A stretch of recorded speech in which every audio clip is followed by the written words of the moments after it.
ఏడాది హీరోయిన్ల సందడి మారింది. టాప్ హీరోయిన్ల హల్చల్ కంటే ఊహించని కటౌట్లే ఈసారి బాక్స్ ఆఫీసులో సందడి చేశాయి. శృతి హాసన్ నుంచి తమన్నా వరకు ఈ ఏడాది కొందరు హీరోయిన్లు హిట్లతో లేదంటే ఐటమ్ సాంగ్స్తో కాదంటే గెస్ట్ అపీరెన్స్తో కూడా అదృష్టం మార్చుకున్నారు. కాకపోతే ఈ ఇయర్ లక్కీ లేడీ మాత్రం శృతి హాసనే. ఎందుకు?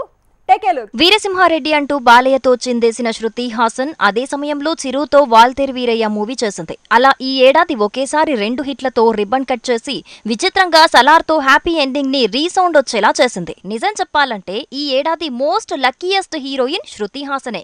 ఎందుకంటే తను హీరోయిన్ గా చేసిన వీరసింహారెడ్డి, వాల్తేరు వీరయ్య, సలార్ మూవీలే కాదు, గెస్ట్ గా కనిపించిన హాయ్ నాన్న కూడా ఈ ఏడాది బ్లాక్ బస్టరే.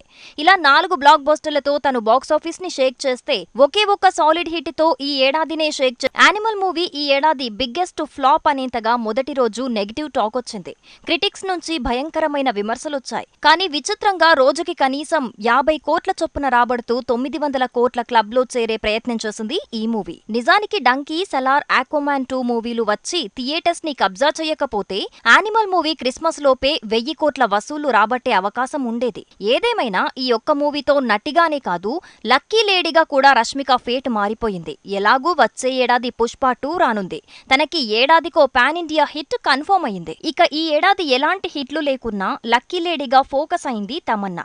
ఎందుకంటే మెగాస్టార్ తో జోడీ కట్టి చేసిన బోలాశంకర్ ఫ్లాప్ అయినా హీరోయిన్ గా తనకి ఫేమ్ తో పాటు కావాల్సినంత పేరొచ్చింది.